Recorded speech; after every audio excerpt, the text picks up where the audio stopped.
Hi guys and welcome back to the channel Deepak Yadav Education. Welcome to the daily current affairs of 30th of March 2022. तो guys आज है तारीख 30 मार्च 2022 और है Wednesday. आज की तारीख से जितने भी मोस्ट इंपॉर्टेंट करंट अफेयर्स बनेंगे उन सभी करंट अफेयर्स को हम लोग डिटेल में डिस्कस करेंगे। तो चलो शुभारंभ करते हैं। बट उससे पहले गाइस अगर आप लोगों को इस लेक्चर का पीडीएफ चाहिए तो नीचे डिस्क्रिप्शन बॉक्स में आप सभी लोगों को टेलीग्राम का लिंक दिया गया है, वहां से जाकर आप लोग इस लेक्चर के पीडीएफ को डाउनलोड कर सकते हो। साथ ही साथ अगर आप लोग मुझसे कनेक्ट होना चाहते हो तो नीचे डिस्क्रिप्शन बॉक्स में मेरे इंस्टाग्राम आईडी का लिंक भी मिल जाएगा, वहां पर कनेक्ट होकर आप मुझसे अपनी क्वेरीज को पूछ सकते हो। और जैसा कि आप लोगों को मालूम है ये वीडियो यूपीएससी और स्टेट पीएससी के पॉइंट ऑफ व्यू से बहुत इंपॉर्टेंट होता है। यहां पर हम लोग डेली बेसिस पर बहुत सारे इंपॉर्टेंट आर्टिकल्स का डिस्कशन करते हैं, साथ ही साथ कुछ क्वेश्चंस को भी हम लोग डिस्कस करते हैं। नाउ बढ़ते हैं आगे बढ़ने से पहले आप सभी लोगों से एक छोटी सी रिक्वेस्ट है, वीडियो पर लाइक का बटन है उसको दबा देना। आज का हमारा टारगेट हमेशा की तरह 2000 लाइक्स का है, तो आई होप आप लोग यहां पर इस वीडियो को भी सपोर्ट करने वाले हो। स्टार्ट करेंगे डिस्कशन को। यह है हमारा आज का सबसे पहला आर्टिकल, एक बहुत इंपॉर्टेंट आर्टिकल है एग्जामिनेशन के पॉइंट ऑफ व्यू से। यहाँ पे बात की गई है बुकारेस्ट 9 के बारे में, या फिर आपने देखा होगा पिछले कुछ दिनों में B9 करके एक आर्टिकल काफ़ी ज़्यादा चर्चा में देखने को मिला है। ओवरऑल सिनेरियो देखेंगे आखिरकार ये बुकारेस्ट 9 या B9 है क्या। अभी क्या हुआ, इस B9 ने एक रिपोर्ट लिखी है इंडियन एक्सप्रेस को, और उस रिपोर्ट के अंदर बताया गया कि रशिया कितना ज़्यादा डेंजरस है। हाँ, ये सारी बातें यहाँ पर बताई गई हैं, प्लस और भी बहुत सारी चीजें हैं जिसको मैं आगे डिटेल से बताने वाला हूं। एक इंटरेस्टिंग सा टॉपिक है, साथ ही साथ काफी इंपॉर्टेंट भी है, यूपीएससी में क्वेश्चन बन सकते हैं, क्योंकि आपको पता होगा मैं बहुत सारे आर्टिकल्स आपके साथ डिस्कस करता हूं और साथ ही साथ प्रीवियस ईयर क्वेश्चन लगा के डिस्कस करता हूं, ताकि आप लोग रिलेट कर सको कि हाँ कैसे क्वेश्चन बन सकते हैं। लेकिन कहानी आगे बढ़ाने से पहले एक और छोटी सी रिक्वेस्ट है, हमेशा की तरह चाहो तो आप लोग साथ ही साथ नोट्स को प्रिपेयर कर लेना, अदरवाइज इस लेक्चर का पीडीएफ आपको मिल ही जाएगा। इसको डाउनलोड कर लेना, जब भी दिन में टाइम मिले इसमें से इंपॉर्टेंट पॉइंट्स को निकाल कर अपने नोट्स में इनकॉर्पोरेट कर लेना। तो यहाँ पर पहले हम डिस्कस करते हैं कि इस आर्टिकल को कहाँ पर मेंशन किया गया। तो आप देख पाओगे इंडियन एक्सप्रेस ने एक्सप्लेन पेज पर इस आर्टिकल को डिटेल से यहाँ पर बताया है। जब आप लोग इस एक्सप्लेन सेक्शन वाले आर्टिकल को पढ़ोगे, हालांकि यहाँ पर ये जो आर्टिकल है अवेलेबल है गूगल पर, नहीं होगा तो आपको अगर नहीं मिलता है तो बेसिकली इस आर्टिकल को मैं आपको प्रोवाइड करवा दूंगा टेलीग्राम पर, आप वहाँ से भी रीड कर सकते हो। यही आर्टिकल मैं पूरा डिस्कस करने वाला हूँ। हुआ क्या, जो बुकारेस्ट 9 है या फिर B9 कंट्रीज हैं, ये 9 देश हैं, इन्होंने मिलकर एक रिपोर्ट तैयार करी है, एक पूरा यहां पर चिट्टा बनाया है और वो इंडियन एक्सप्रेस को भेजा है, और वही चीजें यहां पर इंडियन एक्सप्रेस ने पब्लिश करी है अपने इस पर्टिकुलर आर्टिकल के अंदर। और वो यहां पर क्या बताया गया, देखो बिल्कुल बेसिक से चलते हैं। एक सबसे इंपॉर्टेंट बात आज के टाइम पर अगर आपसे पूछी जाए या फिर किसी से भी पूछी जाए दुनिया में क्या चल रहा है, तो आपका जवाब होगा रशिया यूक्रेन का डिस्प्यूट सबसे ऊपर, कि हाँ भाई रशिया यूक्रेन के बीच में विवाद चल रहा है, ये एक सबसे बड़ा विवाद है। ठीक है, पहले हम लोग चलते हैं कुछ यहाँ पर पिक्चर्स को देखते हैं। तो रशिया और यूक्रेन के बीच में विवाद चल रहा है, ये एक टॉप इशू है आज के टाइम पर पूरे दुनिया के अंदर, ये सबको पता है, किसी से भी पूछ लो, हाँ उनको कुछ ना कुछ तो आइडिया है ही, रशिया क्या है, यूक्रेन क्या है, नाटो क्या है, यूएसए का क्या रोल है, ये सारी बात आपको पता होंगी। ठीक है, अभी फिलहाल हम लोग मैप को देखें तो यहां पर आपको रशिया देखने को मिलेगा, इधर यूक्रेन देखने को मिलेगा, और यूक्रेन के नीचे आपको इधर ये क्रीमिया वाला रीजन देखने को मिलेगा। क्रीमिया को रशिया ऑलरेडी एनेक्स कर चुका है, यानी कब्जा चुका है 2014 के अंदर। बाकी यहां पर 2 छोटे छोटे पोर्शंस आप लोगों को और नजर आएंगे, इधर लुहांस्क है, इधर दोनेत्स्क है। अब इन दोनों एरियाज को भी, जो 2 पर्टिकुलर एरियाज हैं, ये दोनों मिलकर इस पूरे एरिया को दोनबास रीजन बनाते हैं। बट हुआ क्या, अभी जैसे जैसे ये डिस्प्यूट स्टार्ट हुआ था, आपको पता होगा 24 फरवरी से हुआ क्या, रशिया ने यूक्रेन के ऊपर अटैक करना चालू किया है। 1 महीने से ज्यादा हो चुका है, लगातार अभी तक रशिया के जो अटैक हैं वो लगातार जारी हैं यूक्रेन के ऊपर। क्लियर हुआ। बाकी मैंने आप लोगों को जैसे बताया ये दोनों रीजन जो है ये मिलकर दोनबास का रीजन बनाते हैं। बट यहां पर इस यूक्रेन को आप कह सकते हो रशिया ने 3 हिस्सों में तोड़ दिया। यूक्रेन का ये वाला हिस्सा तो ऑलरेडी कब्जा ही चुका है, बाकी ये जो 2 रीजन थे, ये लुहांस्क नाम की एक और देश बना दिया, इसको देश का रिकग्निशन दे दिया कि आप एक इंडिपेंडेंट कंट्री हो, और दोनेत्स्क को भी एक इंडिपेंडेंट कंट्री बना दिया। आप लोग चाहो तो विकिपीडिया पर सिर्फ टाइप करना लुहांस्क या फिर दोनेत्स्क, इनके बारे में अलग अलग चीजें मेंशन्ड है, इनका इनफैक्ट यहां पर आपको अलग से फ्लैग भी देखने को मिल जाएगा। तो ये सारी बातें अभी चल रही थी, ये मतलब 24 फरवरी के बाद की बातें हैं। लेकिन ये वाला जो क्रीमिया वाला इशू है ये 2014 का है, ये भी आप लोग को ध्यान रखना है। क्लियर हुआ। तो ये अभी आपको पता चल रहा है कि हाँ क्या है, किस प्रकार से अभी अटैक वगैरह चल रहा है रशिया की साइड से। लेकिन अब एक क्वेश्चन यह है, जब इसके पीछे की आप जड़ देखोगे, आखिरकार इस वॉर की शुरुआत क्या है, इस युद्ध की शुरुआत हुई क्यों है, तो इसके पीछे का जड़ है नेटो। अगर हम लोग इंडियंस हैं, हम लोगों को यहाँ पर दिखता है कि हाँ भाई नेटो, नेटो क्या है, यह है नॉर्थ एटलांटिक ट्रीटी ऑर्गेनाइजेशन, एक ग्रुप है जिसके अंदर आज के टाइम पर आपको 30 कंट्रीज देखने को मिलेंगी। ठीक है, आज के टाइम पर 30 हैं, इससे पहले बहुत कम हुआ करती थी। ठीक है, अब देखो यहाँ पर मैं आपको एक चीज़ और बताता हूँ। जब हम लोग नेटो के बारे में बात करते हैं तो नेटो यहाँ पर 1949 में अगर हम लोग देखें तो 1949 के समय पर इसमें इतने देश हुआ करते थे। फिर 1952 से लेकर 1990 के बीच में ये सारे देश ऐड हुए। फिर 1999 में ये 3 देश ऐड हुए। फिर 2004 से लेकर 2009 के बीच में ये सारे देश ऐड हुए हैं। फिर 2017 से लेकर 2020 के बीच में ये दोनों देश ऐड हुए हैं। तो ये टोटल 30 कंट्रीज़ हैं जो कि यहाँ पर नेटो का हिस्सा हैं। ठीक है, ये आपको ध्यान रखना है। अब यहाँ पर एक चीज़ देख रहे होंगे आप, 1990 से आप लोग देखोगे 1990 के बाद भी बहुत सारे देश जो है नेटो के अंदर आए हैं। और इसी 1991 के अंदर एक बहुत बड़ा इंसिडेंट हुआ था, आपको पता होगा वो क्या था। 1991 में यूएसएसआर टूट गया था, मतलब जो सोवियत यूनियन था वो टूट गया था। अब यूएसएसआर टूटा तो इसमें से 15 नए देश निकल कर आए थे, जिसमें से यूक्रेन भी निकल कर आया था। प्लस यहाँ पर आप देख पाओगे बहुत सारे देश हैं, बेलारूस वगैरह, ये सब यहाँ पे यूएसएसआर जो से निकल कर आए थे जब यूएसएसआर 1991 में टूटा। क्लियर हुआ। तो यूएसएसआर आप कह सकते हो 1991 में टूट चुका। ये पहले पूरा का पूरा यूएसएसआर ही हुआ करता था, लेकिन टूट गया ये। अब टूट गया, 15 देश बढ़ गए इसके अंदर। क्लियर हुआ। अब होता क्या है यहाँ पर कि आप ये कहोगे इसके बाद यूएसए और रशिया के बीच में इतनी ज़्यादा विवाद कैसे बढ़ गया, कि आखिरकार इस यूएसएसआर का टूटना, फिर उसके बाद उसके हम लोग कैसे लिंक कर सकते हैं कि हाँ रशिया यूक्रेन के ऊपर अटैक कर रहा है, इसको कैसे लिंक किया जा सकता है। लिंक ऐसे होगा, देखो जब यूएसएसआर टूटता है तो अलग अलग देश बनते हैं, यूक्रेन भी एक अलग से देश निकलकर बनता है।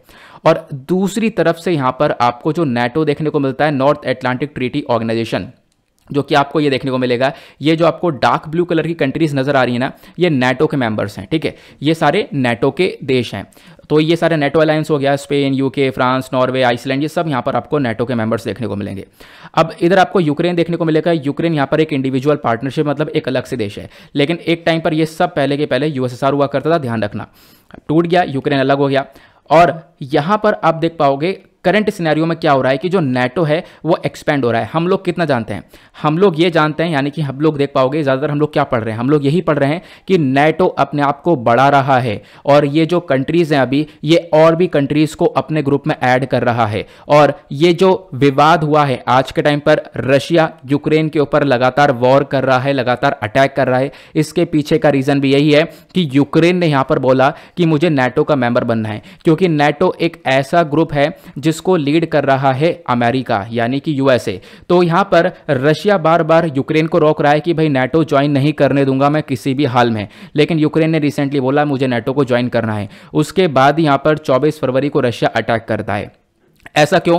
क्योंकि रशिया यहां पर जानता है अगर ये यूक्रेन नेटो का मेंबर बनता है तो यहां पर बॉर्डर पर आकर बैठेगा अमेरिका, और अगर कोई भी डिस्प्यूट होता है तो इसमें रशिया की काफी बड़ी हार हो जाएगी। अब ऐसा मैं क्यों बोल रहा हूं? देखो ऐसा इसलिए बोला जा रहा है क्योंकि यहां पर आपको पता होगा जो ये नेटो के देश हैं, इनका जो भी ग्रुप है पूरा, इसका आर्टिकल 5 क्या बोलता है कि इन 30 के 30 देशों में से किसी भी एक कंट्री के ऊपर अटैक होता है तो मतलब सभी कंट्री के ऊपर अटैक होता है। यहां पर अगर यूएसए आकर बैठता है, कभी विवाद क्रिएट होता है, तो इसका मतलब जब यूक्रेन का, अगर आप कह सकते हो यूक्रेन को नेटो का पार्ट बना दिया जाएगा तो इससे क्या हो सकता है, इससे पॉसिबिलिटी है कि यहां पर कभी अटैक हो इस बॉर्डर पर, तो इसके माध्यम से यहां पर क्या होगा, नेटो पूरा का पूरा एक्टिव हो जाएगा, सारी कंट्रीज मिलकर फिर अटैक करना चालू कर देंगी रशिया के ऊपर। तो रशिया बिल्कुल भी नहीं चाहता अपने टेरिटरी को खतरे में डालना। तो ये हम लोगों को पता है कि हाँ ऐसा हो रहा है। क्लियर हुआ? ये हम लोग को पता है कि हाँ ये सारा सिनेरियो देखने को मिलता है, आपको ध्यान रखना है इसके बारे में।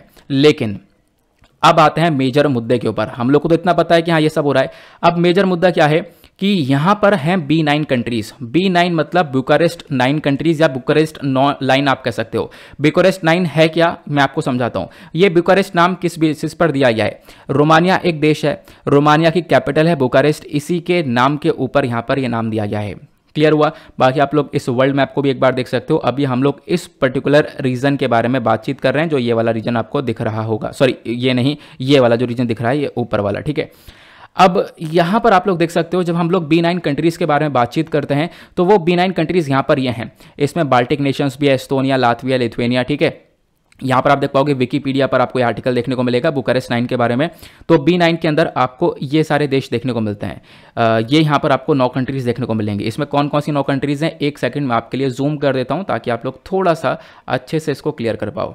ठीक है, यहाँ पर हम लोग इसको जूम करते हैं। अभी कहाँ गया यार, देखो एक सेकंड रुक जाओ। हाँ, ये आई होप आप लोग को अब सही से दिख रहा होगा। तो इसमें पहली कंट्री कौन सी है, बुल्गारिया हो गया, देन उसके बाद चेक रिपब्लिक हो गया, then Estonia, then Hungary, then Latvia, Lithuania, Poland, Romania, Slovakia. ये सारे देश यहाँ पर किसके देश हैं, बुकारेस्ट 9 के। ये सारी B9 कंट्रीज़ हैं। ठीक है, B9 को बनाया गया था, एस्टेब्लिश किया गया था 4 नवंबर 2015 के अंदर। ये भी आप लोग ध्यान रख सकते हो। ठीक है, बाकी जैसे मैंने आपको बताया बुल्गारिया, चेक रिपब्लिक, लिथुएनिया, लातविया, ये सारे देश आपको कहाँ पर देखने को मिल जाएंगे, ये सारे देश आपको ये देखने को मिल जाएंगे, ये रहे। ठीक है, एस्टोनिया, लातविया, लिथुएनिया, चेक रिपब्लिक, स्लोवाकिया, ये सारे देश, ये सब B9 कंट्रीज़ हैं। क्लियर हुआ। अब इन्हीं 9 कंट्रीज़ ने यहाँ पर एक रिपोर्ट लिखी है। इन 9 कंट्रीज़ को पता है कि हाँ भारत में क्या चल रहा है, प्लस दुनिया भर में एक दूसरे कंट्रीज़ को सभी को पता होता है। क्यों, क्योंकि आपको पता होगा कि एक दूसरे के देश में यहाँ पर सारी एम्बेसीज बैठी हुई हैं। भारत के अंदर जैसे हर एक कंट्री की कैपिटल होती है, जैसे भारत की कैपिटल दिल्ली है, तो दिल्ली में दुनिया भर की एम्बेसीज आकर बैठी हुई हैं। जैसे रशिया की एम्बेसी है, प्लस इनकी एम्बेसीज हैं, तो इनको सबको पता है कि हाँ इंडिया में क्या चल रहा है। तो इंडिया में इन्होंने यहाँ पर सबसे ज़्यादा ये देखा कि भाई नेटो को क्रिटिसाइज़ किया जा रहा है, बताया जा रहा है कि नेटो की सबसे बड़ी गलती है, नेटो ही यहाँ पर एक तरीके से जिम्मेदार है इस पूरे डिस्प्यूट का। इन कंट्रीज़ को ये बात पता चलती है, तो ये B9 कंट्रीज़ 9 की 9 कंट्री इकट्ठी होती हैं, ये एक रिपोर्ट बनाती हैं और उस रिपोर्ट को भेज देती हैं किसको, इंडियन एक्सप्रेस को। इंडियन एक्सप्रेस को रिपोर्ट भेजती हैं और वो कहती हैं कि भाई जो भी इंडिया के अंदर दिखाया जा रहा है वो यहाँ पर सही नहीं है, नेटो इसका जिम्मेदार नहीं है, इसका जिम्मेदार रशिया है। अगर आप लोग सोच रहे हो कि नेटो अपने आप को एक्सपैंड कर रहा है, तो ऐसा नहीं है। रशिया एक बहुत बड़ा खतरा बनकर बैठा पड़ा है, तो हम लोग नहीं चाहते रशिया के हिस्से में आना। तो ये बेसिकली यहाँ पर इन कंट्रीज का कहना है। इन कंट्रीज का मेजरली कहना क्या है, यहाँ पर देखो एक इसको समझ सकते हो। आपने लोकतंत्र यानी डेमोक्रेसी के बारे में समझा होगा। आज के टाइम पर डेमोक्रेसी आपको काफ़ी कम कंट्रीज़ में देखने को मिलती है। डेमोक्रेटिक कंट्रीज़ या फिर डेमोक्रेसी क्या होती है, जहाँ पर लोग जो है अपने हिसाब से वोट देकर अपने सरकार को बना रहे हैं। ठीक है, वो एक डेमोक्रेसी है, लोगों के हाथ में पावर है, लोगों से ही सरकार वो होती है, उसको हम लोग डेमोक्रेसी या लोकतंत्र बोलते हैं। जब हम लोग स्पेसिफिकली डेमोक्रेसी के बारे में बात करते हैं, तो डेमोक्रेसी के अलावा भी और भी बहुत सारी टर्म्स आती हैं। एक आता है ऑटोक्रेसी, जहाँ पर एक ही व्यक्ति पूरी तरह से रूल करता है। डिक्टेटरशिप भी आप लोग यहाँ पर देख पाते हो, जहाँ पर एक तानाशाह बैठा है जो कि पूरे कंट्री को रूल कर रहा है। ऑटोक्रेसी के बारे में अगर हम लोग देखें, आज के टाइम पर रशिया कैसा एग्जाम्पल है। यहाँ पर व्लादिमीर पुतिन बहुत लंबे समय से राष्ट्रपति यानी प्रेसिडेंट बनकर बैठे हुए हैं। चाइना जी जिनपिंग यहाँ पर बैठे हुए हैं। उसके बाद रशिया के बराबर में एक कंट्री है बेलारूस, बिल्कुल सगा दोस्त है। बेलारूस के अंदर अलेक्जेंडर लुकाशेंको जब से यहाँ पर राष्ट्रपति बने बैठे हैं, जब से बेलारूस एक देश बना है, कब से 1991 से। तो आप लोग कह सकते हो ये कुछ ऐसी कंट्रीज हैं जहाँ पर आप देख पाओगे एक व्यक्ति पूरी तरह से रूल कर रहा है। और इसी चीज़ को देखते हुए जो ये B9 देश हैं, B9 देश का कहना यह है कि भाई यहाँ पर आप लोग जो दिखा रहे हो कि नेटो गलत है, लेकिन आपको ये भी दिखाना होगा कि आज के टाइम पर ये कंट्रीज़ अपने आप को एक्सपैंड कर रही हैं। और ये बेसिकली जो कंट्रीज़ है पूरी तरह से यहाँ पर आप कह सकते हो कि डेमोक्रेसी यहाँ पर देखने को मिलेगी नहीं। एक व्यक्ति यहाँ पर पूरी तरह से रूल कर रहा है। इन कंट्रीज़ के अंदर डेमोक्रेसी को पूरी तरह से दबा दिया गया है और आने वाले टाइम पर हम नहीं चाहते इन कंट्रीज़ का पार्ट बनना। तो नेटो इधर से बढ़ नहीं रहा है, हम खुद यहाँ पर न्यूट्रल रहना चाहते हैं। हम लोग खुद यहाँ पर नेटो का अगर पार्ट बने हुए हैं, तो हम लोग खुद यहाँ पर बने हुए हैं। तो बेसिकली ये इसका कहना हुआ। ठीक है, तो आई होप आप लोग यहाँ पर इसको काफ़ी अच्छे से समझ चुके हो। ठीक है, तो ये आप लोगों को ध्यान रखना है, क्योंकि जिन कंट्रीज़ ने B9 कंट्रीज़ ने बोला है ये सब आपको नेटो का हिस्सा देखने को मिलेंगे। Estonia, Latvia, Lithuania, Romania, Slovakia, ये सारे आपको नेटो का हिस्सा भी देखने को मिल जाते हैं। तो इन कंट्रीज़ का कहना यह है कि भाई नेटो एक्सपेंड नहीं हो रहा है। यहाँ पर आप देख पाओगे आज के टाइम पर बहुत सारे कंट्रीज़ में एक तरीके से आपको डेमोक्रेसी के अलावा ऑटोक्रेसी देखने को मिलती है। डेमोक्रेसी जैसे US में है, भारत के अंदर आपको डेमोक्रेसी देखने को मिलेगी, लेकिन चाइना में आपको ऑटोक्रेसी देखने को मिलेगी, रशिया के अंदर ऑटोक्रेसी देखने को मिलेगी। आई होप आप लोग को ये पूरा मुद्दा क्लियर हो चुका है कि 9 देश कौन कौन से हैं, बुकारेस्ट लाइन क्या है, प्लस इन्होंने क्या रिपोर्ट लिखी है। यहाँ पर नाटो के बारे में उन्होंने क्या बोला एक तरीके से, क्योंकि आज के टाइम पर भारत में जैसा हो रहा है उसी चीज़ को देखते हुए ये सारी इन्फॉर्मेशन यहाँ पर दी गई है। आई होप आपको एक एक बात अच्छे से क्लियर हो चुकी है। तो फटाफट वीडियो को आप लोग लाइक कर सकते हो और अपना सपोर्ट दिखा सकते हो। जितनी भी बातें मैंने आप लोग को बताई हैं वो सारी बातें यहाँ पर आपको सामने लिखी हुई नजर आ रही होंगी कि B9 हाँ बिल्कुल एक 9 नेटो कंट्रीज़ का ग्रुप है। यहाँ पर जो 9 देश हैं वो सब नेटो के पार्ट आपको देखने को मिल जाएंगे। B9 कंट्रीज़ यहाँ पर नेटो को क्रिटिसिज्म को रोकने का कोशिश कर रही हैं। B9 कह रही है यहाँ पर नेटो अपने आप को एक्सपेंड नहीं कर रहा है। आज के टाइम पर बहुत सारे देश हैं जहाँ पर ऑटोक्रेसी है, उसको रोकने का काम करो आप पहले, उसके बारे में भी चीज़ें सबको बताओ। क्लियर हुआ? ये यहाँ पर आप लोग देख पा रहे होंगे। आगे बात करते हैं। अब क्या होता है ना, इस प्रकार से जो भी इंपॉर्टेंट इंटरनेशनल ऑर्गेनाइजेशंस चर्चा में आ जाती हैं, नई नई बॉडीज चर्चा में आ जाती हैं, नए नए ग्रुप्स चर्चा में आ जाते हैं, वो बहुत ज़बरदस्त होते हैं, डायरेक्टली क्वेश्चन वहाँ से बन जाते हैं। एक हमारे पास एग्जाम्पल है, यूपीएससी ने 2014 में एक क्वेश्चन पूछा था। इन्होंने यहाँ पर बोला with reference to the grouping of countries. अगर हम लोग ग्रुपिंग ऑफ कंट्रीज़ के बारे में बात करते हैं तो यहाँ पर एक ग्रुप आता है ब्रिक्स नाम का। ब्रिक्स के अंदर आपको 5 देश देखने को मिलते हैं, ब्राज़ील, रशिया, इंडिया, चाइना और साउथ अफ्रीका। और बताया गया ब्रिक्स को देखते हुए बताओ इन ब्रिक्स के रिगार्डिंग कौन सा स्टेटमेंट सही है इन दोनों में से। ब्रिक्स को लेकर पहला स्टेटमेंट बोलता यह है कि ब्रिक्स का पहला समिट हुआ था रियो डे जेनेरियो के अंदर 2009 में। दूसरा यहाँ पर पॉइंट बोलता है कि ब्रिक्स की अगर हम लोग बात करें तो साउथ अफ्रीका इसका लास्ट कंट्री है जिसने यहाँ पर ब्रिक्स को ज्वाइन किया था। तो दूसरा वाला तो बिल्कुल करेक्ट है, मैंने आपको बताया था अभी यहाँ पर 5 कंट्रीज कौन कौन सी हैं, लेकिन पहला वाला करेक्ट नहीं है। पहला वाला यहाँ पर बोलता है कि पहला समिट ब्रिक्स का रियो डी जेनेरियो के अंदर हुआ था, ऐसा नहीं है। पहला जो समिट है वो रशिया में हुआ था। तो इसका करेक्ट आंसर बी ओनली है। तो यहाँ पर आप देख पाओगे second only is the correct answer. I hope आप लोग यहाँ पर इसको क्लियर कर गए होंगे। आगे आते हैं अगले आर्टिकल पर। आज हमारे जितने भी आर्टिकल हैं वो सारे इंटरनेशनल रिलेशन वाले हैं यार, अब मुझे यहाँ पर देखने को मिल रहा है। दूसरा आर्टिकल बहुत ज़बरदस्त है और आज का पीडीएफ भी बहुत इंपॉर्टेंट है, अपने पास आप लोग स्टोर करके रख सकते हो तो बिल्कुल स्टोर करके रखना। यहाँ पे मैं आपको इंडिया और मालदीव्स की दोस्ती या फिर इनके रिलेशनशिप के बारे में बताने वाला हूँ। कुछ इंपॉर्टेंट मेजर पॉइंट्स हैं, मतलब इंडिया मालदीव्स को लेकर कभी भी लाइफ में कोई भी क्वेश्चन आता है यूपीएससी के अंदर तो definitely you will solve it. आप बहुत आराम से उसको सॉल्व कर पाओगे।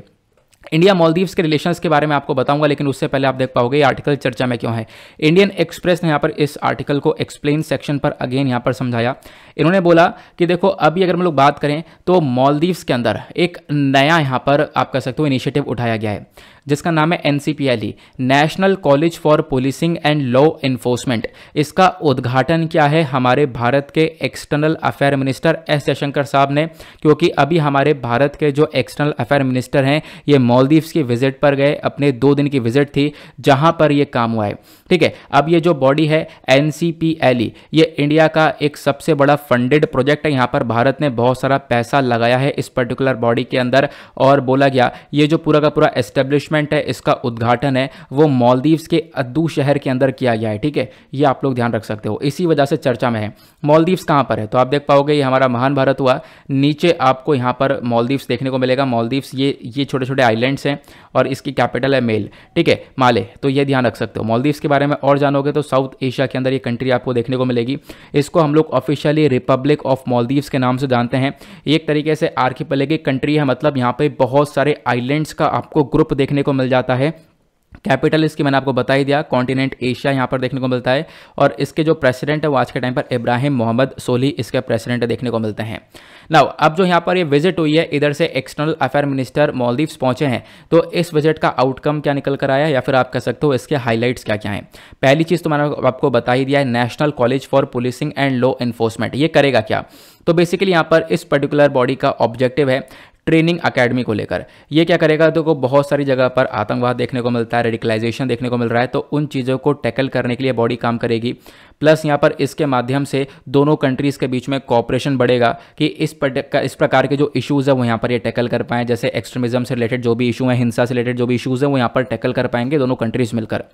प्लस उसके बाद बताया गया मालदीव्स के अंदर डोमेस्टिक लेवल पर अगर हम लोग बात करें तो जो ये ट्रेनिंग अकेडमी है ये क्या करेगी, ये जो ट्रेनिंग अकेडमी खोली जा रही है जिसको यहाँ पर भारत ने पैसा लगाकर ओपन किया, इसका उद्घाटन भी हो चुका है। ये जो ट्रेनिंग अकेडमी हेल्प करेगी मालदीव्स के जो भी कानून है उसको और ज़्यादा मजबूत कर पाएँ।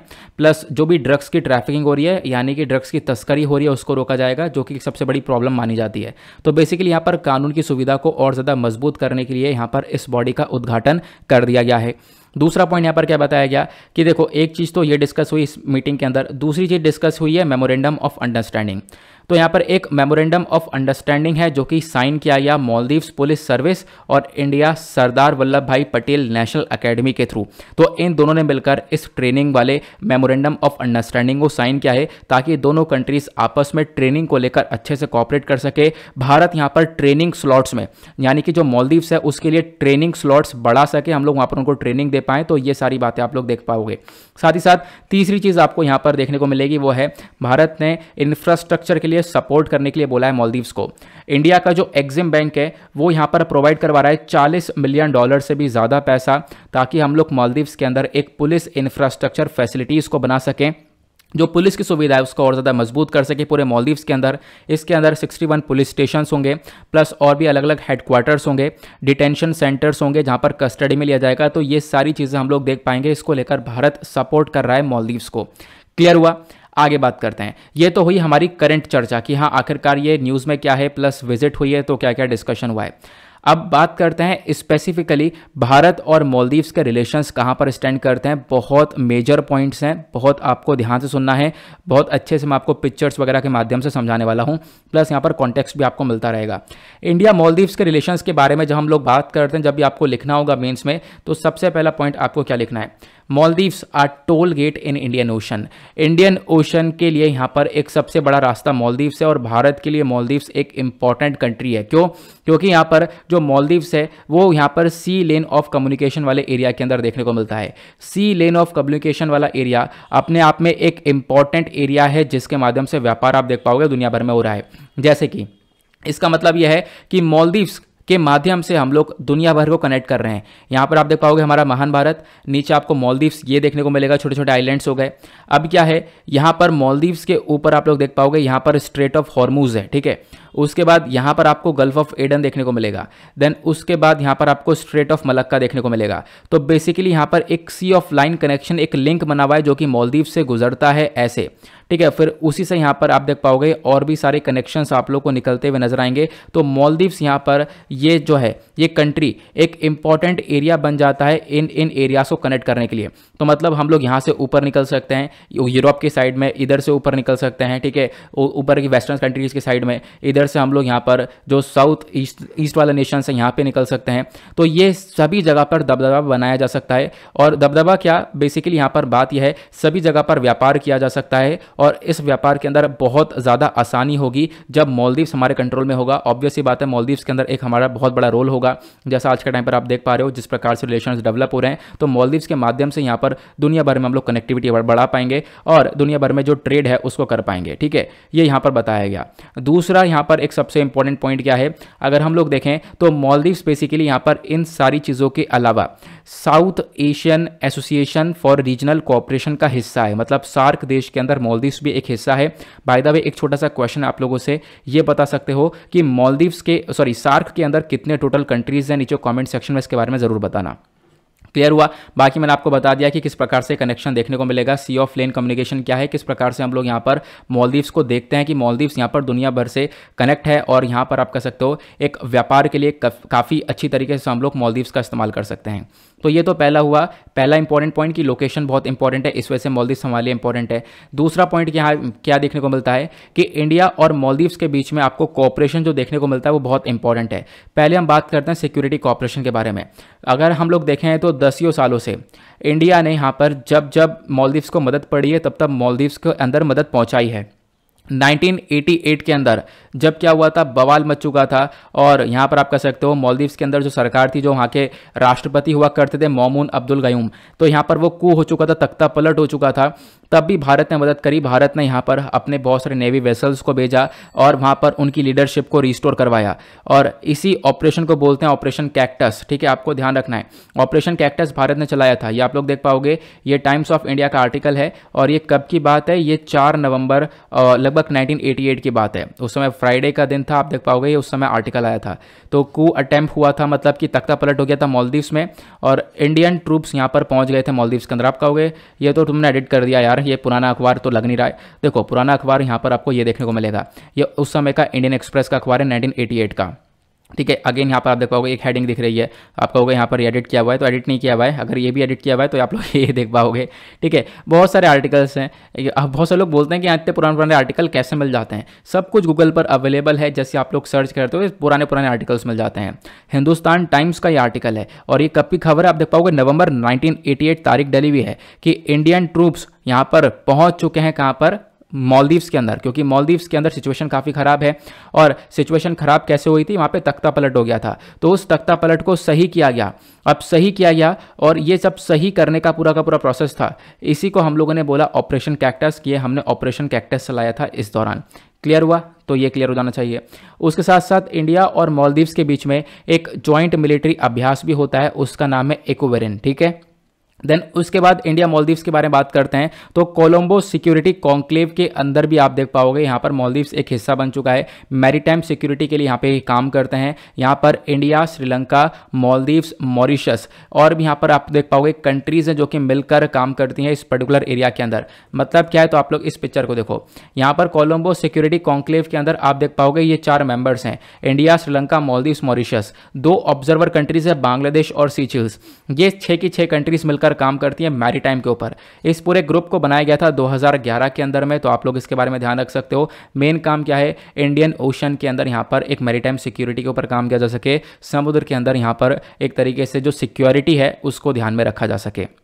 दूसरा पॉइंट भी क्लियर हुआ, मतलब इंडिया मालदीव्स रिलेशंस कैसे इंपॉर्टेंट हो रहे हैं आपको क्लियर होता जा रहा है। तीसरा पॉइंट, जब डिजास्टर मैनेजमेंट हुआ है, जब हुआ है मालदीव्स के अंदर, तब भारत ने मदद करी है। 2004 में सुनामी आई, ड्रिंकिंग वाटर क्राइसिस आया मालदीव्स में, उसके बाद यहाँ पर और भी बड़े बड़े ओकेजन्स होते रहे, बड़े बड़े इवेंट्स होते रहे, तो हर बार यहाँ पर भारत ने मदद भेजी है मालदीव्स को। सबसे बड़ा एग्जाम्पल आपने खुद नज़र में देखा होगा कोविड-19 के टाइम पर।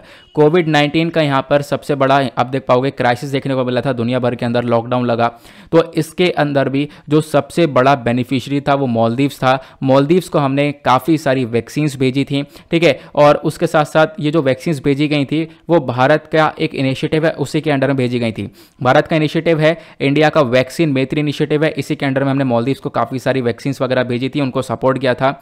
और यहाँ पर आप कह सकते हो मिशन सागर के अंडर में भी हम लोगों ने जो भी इंपॉर्टेंट सामान था, ठीक है, कुछ खाने पीने की चीज़ें, फूड तक हम लोगों ने यहाँ पे प्रोवाइड करवाया था मालदीव्स को। तो मिशन सागर में काम किया गया था। मिशन सागर जब चलाया गया था कोविड-19 के टाइम पर, तो आप लोग यहाँ पर देख पाओगे ना केवल मालदीव्स, इसके साथ साथ हमने सीचिल्स, कोमोरोस आइलैंड और मॉरिशस, मेडागास्कर, इन सभी लोगों को काफ़ी बड़ी हेल्प पहुंचाई थी कोविड-19 के टाइम पर। क्लियर हुआ? तो ये कुछ चीज़ें थी मालदीव्स और इंडिया के रिलेशंस को लेकर, ये कुछ पॉइंट्स हो गए। उसके बाद कुछ और पॉइंट्स बचे हैं थोड़े से। एक पॉइंट ये है, दोनों कंट्रीज़ के बीच में जो पीपल टू पीपल कॉन्टैक्ट हम लोग देख पाते हैं वो भी बहुत ज़्यादा बेहतरीन है। मालदीवियन जो स्टूडेंट्स हैं वो यहाँ पर आप कह सकते हो एजुकेशनल इंस्टीट्यूशंस को अटेंड करते हैं इंडिया के अंदर। तो इंडिया के अंदर बहुत बड़ा एरिया आपको मतलब देखने को मिलेगा। मालदीव्स के बहुत सारे लोग इंडिया में देखने को मिलेंगे और इंडिया के बहुत सारे लोग आपको मालदीव्स के अंदर देखने को मिल जाते हैं। ठीक है, तो मालदीवन स्टूडेंट्स इंडिया आते हैं, प्लस बहुत सारे जो मालदीव्स के पेशेंट्स हैं वो भी यहाँ पर मतलब इंडिया के अंदर आते हैं अपनी हेल्थ केयर चेकअप वगैरह के लिए। तो ये हुई बात यहाँ पर पीपल टू पीपल कनेक्टिविटी के बारे में। देन इकोनॉमिक कोऑपरेशन के बारे में बात करें, जो टूरिज्म है ये बहुत इंपॉर्टेंट है। देखो टूरिज्म यहाँ पर पूरी तरह से मालदीव्स की इकोनॉमी को संभालता है, क्योंकि मालदीव्स के अंदर जो सारी चीज़ें चल रही हैं उसमें यहाँ पर एक सबसे बड़ा कंट्रीब्यूशन टूरिज्म का है। टूरिज्म के तौर पर बहुत सारे देश के लोग वहाँ पर घूमने जाते हैं तो पैसा खर्चते हैं तो वो जो पैसा है वो उनकी इकोनॉमी के अंदर काउंट होता है। तो आज के टाइम पर इंडिया की साइड से बहुत सारे लोग जाते हैं मालदीव्स के अंदर, आपको ध्यान रखना है। उसके साथ साथ अगस्त 2021 के अंदर एक और बहुत बड़ा यहाँ पर इनिशिएटिव उठाया गया, जो एफकॉन है, ये एक इंडियन कंपनी है। इन्होंने एक कॉन्ट्रैक्ट साइन किया कि हम लोग एक सबसे बड़ा इंफ्रास्ट्रक्चर प्रोजेक्ट क्रिएट करेंगे मालदीव्स के अंदर, जो कि होगा ग्रेटर मालिक कनेक्टिविटी प्रोजेक्ट। ठीक है, तो आप लोग इसके बेसिस पर भी देख सकते हो कि आज के टाइम पर रिलेशंस आज भी रेगुलरली दोनों कंट्रीज़ के बीच में इंप्रूव होते जा रहे हैं। अब ये तो हुए रिलेशंस, अब बात करते हैं दोनों कंट्रीज़ के बीच में चैलेंजेस क्या क्या हैं, दिक्कतें क्या आती हैं। सबसे बड़ा चैलेंज आता है रेडिकलाइजेशन। पिछले कुछ दशकों में यहाँ पर अगर हम लोग बात करें, पिछले 10 सालों में अगर हम लोग देखें तो जो मालदीवियंस हैं बहुत सारे, उन्होंने यहाँ पर टेररिस्ट ग्रुप्स की तरफ उनका झुकाव काफ़ी बड़ा देखने को मिला है। इस्लामिक स्टेट की तरफ, पाकिस्तान बेस्ड मदरसास की तरफ यहाँ पर वो लोग काफ़ी गए हैं। जिहादिस्ट ग्रुप्स की तरफ यहाँ पर उनका झुकाव बहुत ज़्यादा हो चुका है, बहुत सारे लोगों ने यहाँ पर ज्वाइन भी कर लिया है। तो इसकी वजह से पॉसिबिलिटी ये उठती है कि जो यहाँ पर पाकिस्तानी बेस्ड टेरर ग्रुप्स हैं वो बढ़ सकते हैं और वो मालदीव्स आइलैंड का इस्तेमाल कर सकते हैं भारत के ऊपर अटैक करने के लिए। तो ये एक पॉसिबिलिटी हो सकती है। तो ये एक सबसे बड़ा कंसर्न हम लोग देख पाते हैं। क्लियर हुआ। तो ये एक सबसे बड़ी प्रॉब्लम आती है। और दूसरी सबसे बड़ी प्रॉब्लम क्या है, चाइना का एंगल। चाइना लगातार अपने पैर पसार रहा है दुनिया भर में, और साथ ही साथ चाइना की एक स्ट्रैटेजी है स्ट्रिंग ऑफ पर्ल की। आई होप आप लोगों को पता होगा, नहीं पता है तो इस पर नज़र मारो।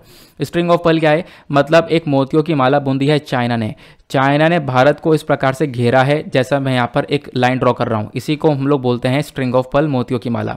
यहाँ पर चाइना पाकिस्तान इकोनॉमिक कॉरिडोर है, देन उसके बाद ग्वादर पोर्ट है। यहाँ पर आप देख पाओगे ग्वादर पोर्ट पूरी तरह से चाइना डेवलप कर रखा है। उसके बाद मालदीव्स के अंदर यहाँ पर चाइना ने इन्वेस्टमेंट कर रखा है। तो इसकी वजह से यहाँ पर ये चाइना की, मतलब चाइना जैसे अपने पैर पसार रहा है मालदीव्स के अंदर, इसी वजह से हमारे लिए यहाँ पर ये दूसरी कंट्री काफ़ी बड़ा खतरा बन जाती है। उसके साथ साथ श्रीलंका के अंदर आपको पता ही होगा, जो हम्बनतोता पोर्ट है उसको यहाँ पर पूरी तरह से लीज पर ले लिया है 99 साल के लिए, तो यहाँ पर इन्वेस्टमेंट है। देन उसके बाद बांग्लादेश में इन्वेस्टमेंट है, म्यांमार में इन्वेस्टमेंट है। तो इस प्रकार से यहाँ पर घेर लिया है। तो ये तो चैलेंजेस हैं बड़े बड़े। लेकिन अब आप कहोगे इस चैलेंज का सोल्यूशन क्या है, ये तो बहुत बड़ी दिक्कत है कि भारत को घेर लिया है। तो भारत को घेर लिया, ये दिक्कत तो है, लेकिन इसका उपाय भी हमारे पास। इसका उपाय है नेकलेस ऑफ डायमंड। तो आपको ध्यान रखना है नेकलेस ऑफ डायमंड क्या है। तो अगर चाइना समझता है कि हाँ हमने भारत को इस प्रकार से घेर लिया है, तो ऐसा बेटा बिल्कुल मत समझना, क्योंकि यहाँ पर अगर हम लोग देखें तो चाइना को हमने बाहर से घेर लिया है। यहाँ पर आप देख पाओगे तो भारत ने ईरान के अंदर चाबार पोर्ट को बनाया, उसके बाद ओमान के अंदर दक्कम पोर्ट, यहाँ पर पूरी तरह से भारत को इसका एक्सेस मिल चुका है। उसके बाद सीचल्स के अंदर हमारा इन्वेस्टमेंट है, यहाँ छोटे छोटे आइलैंड्स है वो, यहाँ पर सब भारत का दबदबा यहाँ पर देखने को मिलेगा। देन उसके बाद इधर इंडोनेशिया में इन्वेस्टमेंट है, इधर चांगी पर इन्वेस्टमेंट आपको देखने को मिलेगा। देन उसके बाद वियतनाम, देन जापान, देन उसके बाद मंगोलिया। तो अगर चाइना सोचता है कि इंडिया को ऐसे मैंने घेर लिया है, तो चाइना की गलत फहमी है। यहाँ पर पहले एक बार इसको भी देखो कि यहाँ पर चाइना को इस प्रकार से यहाँ पर भारत ने घेर लिया है। इसी को हम लोग बोलते हैं नेकलेस ऑफ डायमंड। तो स्ट्रिंग ऑफ पर्ल क्या है, वो चाइना का स्ट्रेटेजी है। स्ट्रिंग ऑफ पर्ल को तोड़ने के लिए यहाँ पर भारत का एक इनिशिएटिव है, वो है नेकलेस ऑफ डायमंड। क्लियर हुआ। आई होप आपको बहुत सारी जानकारी इस पर्टिकुलर आर्टिकल के अंदर मिल चुकी है। चलो आते हैं आज के नेक्स्ट आर्टिकल की तरफ।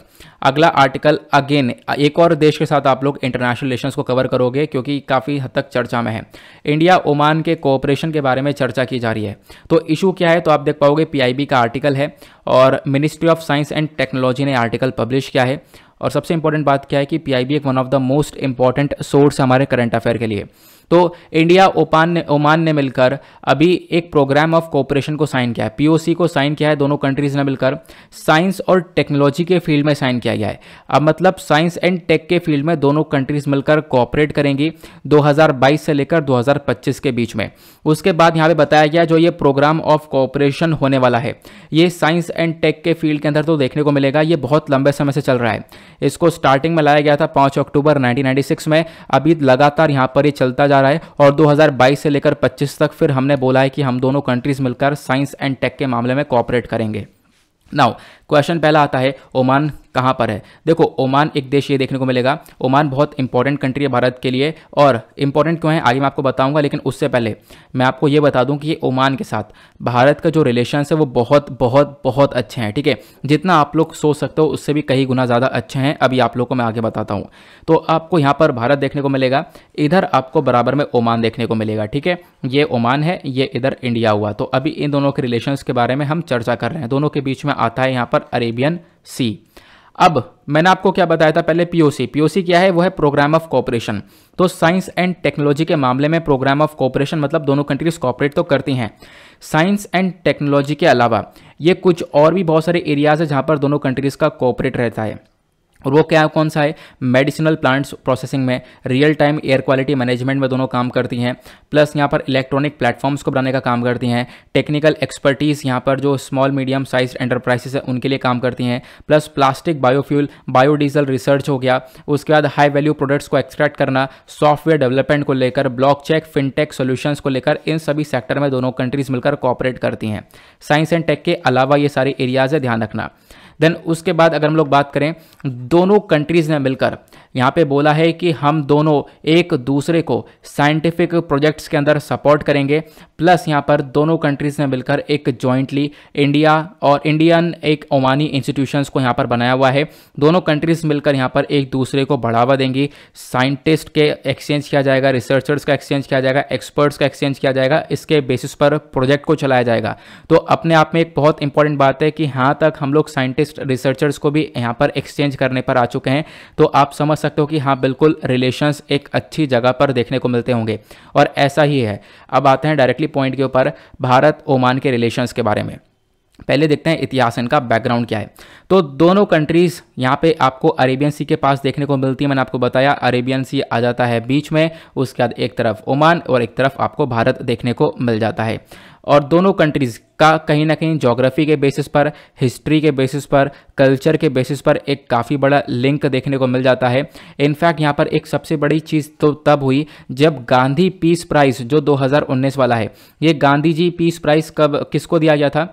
ये ओमान के सुल्तान को दिया गया था, जिनकी डेथ हो चुकी है, लेट HM सुल्तान कबूस को यहाँ पर ये गांधी पीस प्राइज़ दिया गया था इनकी लीडरशिप को पहचान देने के लिए, क्योंकि इनकी लीडरशिप की वजह से ही आज के टाइम पर भारत ओमान के रिलेशंस ग्रो हो रहे हैं। तो मतलब भारत ओमान के रिलेशंस के पीछे यहाँ पर लेट HM सुल्तान कबूस का एक बहुत बड़ा हाथ देखने को मिला था।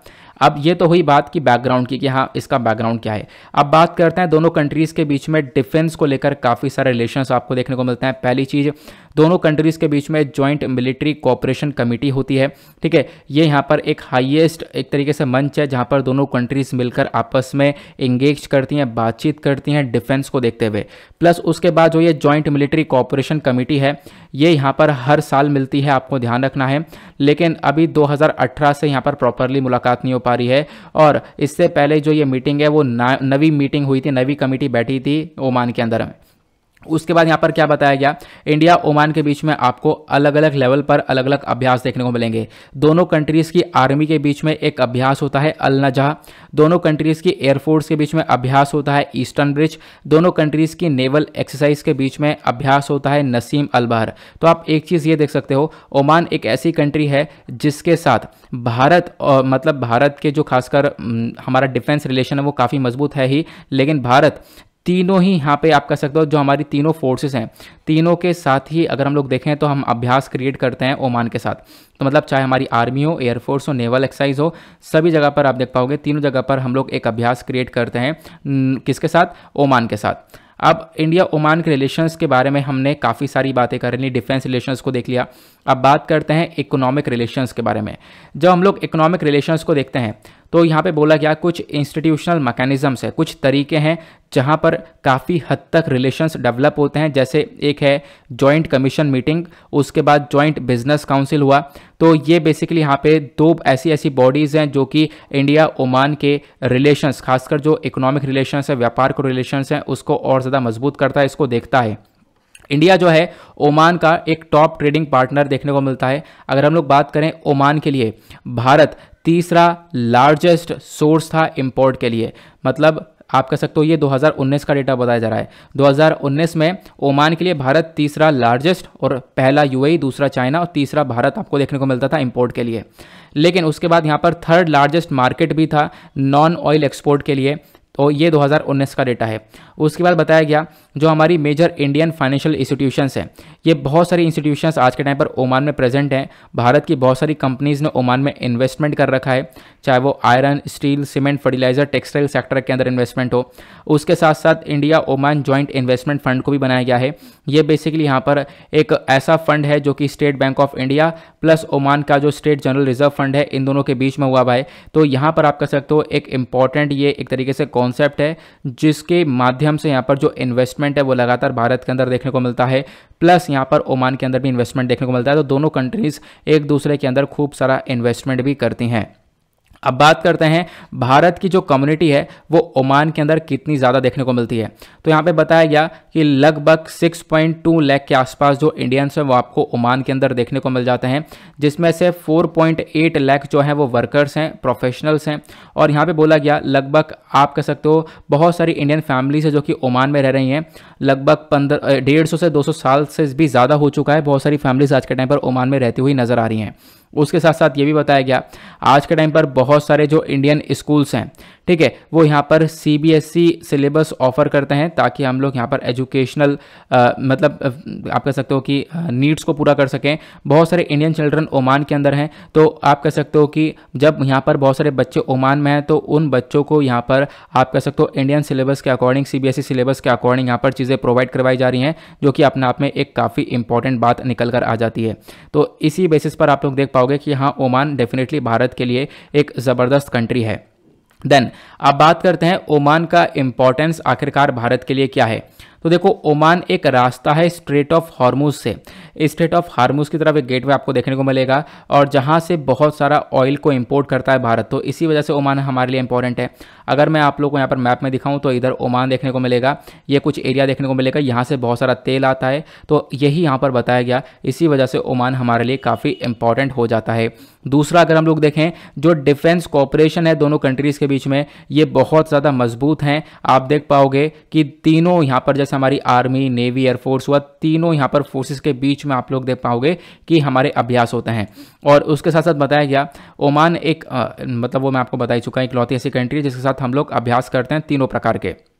फिर और चीज़ें बताई गई। अगर हम लोग एक और स्ट्रेटेजिक मूव में देखें तो इंडिया यहाँ पर बहुत ज़्यादा मतलब इंडिया को हेल्प मिल जाती है ओमान के माध्यम से। क्यों?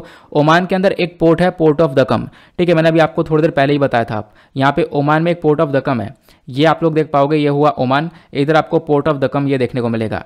इस पोर्ट का एक्सेस ओमान ने भारत को दे रखा है। अब ये जो एक्सेस हम लोग को मिला है, इसी वजह से हम लोग यहाँ पर चाइना को टैकल कर पाएंगे, क्योंकि मैंने अभी आप लोगों को बताया था ना स्ट्रिंग ऑफ पर्ल के बारे में कि चाइना ने यहाँ पर इस प्रकार से मोतियों की माला बुन रखी है, ऐसे ऐसे घेर रखा है, तो भारत ने भी यहाँ पर इसको घेर रखा है पीछे से। लेकिन यहाँ पर जब भारत ने चाइना को घेरा है तो इसमें ओमान का एक बहुत बड़ा रोल है, क्योंकि अभी मैंने आपको दिखाया था ओमान के अंदर एक पोर्ट है दक्कन पोर्ट, ये वाला पोर्ट, इसका एक्सेस भारत को मिला हुआ है। अगर ये एक्सेस नहीं मिलता तो यहाँ से यहाँ तक कोई हमारा कनेक्टिविटी नहीं होती, बीच में यहाँ पर कहीं ना कहीं चाइना काम कर सकता था। लेकिन आप देख पाओगे यहाँ पर हम लोग को एक तरीके से एक्सेस मिला हुआ है, तो इसी वजह से ओमान हमारे लिए काफ़ी इंपॉर्टेंट हो जाता है और हम लोग चाइना के स्ट्रिंग ऑफ पर्ल वाली स्ट्रैटेजी को बहुत आराम से मार देते हैं, बहुत आराम से हम लोग टैकल कर पाते हैं अपने नेकलेस ऑफ डायमंड वाली स्ट्रैटेजी से। क्लियर हुआ? तो ये कुछ छोटी छोटी इन्फॉर्मेशन थी। आई होप आपको काफ़ी कुछ जानने को मिला है। हालांकि मैंने आर्टिकल्स थोड़े से कम लिए हैं, क्योंकि आर्टिकल्स आजकल काफ़ी कम आ रहे हैं, क्योंकि जो मेजर आर्टिकल्स हैं वो अभी द हिंदू के अंदर कवर हो जा रहे हैं, और द हिंदू के अंदर जो कवर हो रहे हैं वही रिपीटेड आर्टिकल्स काफ़ी सारे न्यूज़पेपर में कवर हो रहे हैं। लेकिन जो आर्टिकल्स द हिंदू में कवर नहीं होते हैं उन आर्टिकल्स को मैं यहाँ पर कवर करता हूँ। इसी वजह से आजकल थोड़े थोड़े आर्टिकल आ रहे हैं, लेकिन ज़बरदस्त आर्टिकल हैं। आपको आज बहुत कुछ जानने को मिला होगा, डेफिनेटली आपको काफ़ी बड़ी हेल्प मिली होगी। क्वेश्चंस मैं यहाँ पर आज भी नहीं लगा पाया हूँ, क्वेश्चंस मैं नहीं लगा पा रहा हूँ, ठीक है। और इनफैक्ट यहाँ पर काफ़ी सारे मेरे पास सजेशंस भी आए थे क्वेश्चंस को लेकर कि सर क्वेश्चंस ना रहने दो, उसमें हमारा स्टार्टिंग में थोड़ा सा टाइम चला जाता है, लास्ट में टाइम चला जाता है। वैसे आप लोग भी यहाँ पर कह सकते हो कि एक तरीके से क्वेश्चन चाहिए नहीं चाहिए, तो क्वेश्चंस में आप लोग भी सजेशन दे सकते हो। वैसे आप लोग जैसे ही बताते हो तो उसके बेसिस पर मैं सारे क्वेश्चंस लगा दिया करूँगा। आप लोग एक बार अपने सजेशन देना कि हाँ क्वेश्चन लगाना चाहिए या नहीं लगाना चाहिए, क्योंकि बहुत सारे कमेंट्स आने लगे थे कि क्वेश्चन सर हटा ही दो, क्योंकि बाकी हमारा जो लगभग 3 से 4 मिनट है वो क्वेश्चन को डिस्कस करते करते निकल जाता है, तो लगाने से कोई फ़ायदा नहीं है। आप लोग भी अपना सजेशन नीचे कॉमेंट सेक्शन में दे सकते हो। इसी के साथ करते हैं हम लोग अपने लेक्चर को समाप्त। मिलते हैं आप लोगों से नेक्स्ट वीडियो में। आज के लिए bye bye, have a nice day, thank you and Jai Hind.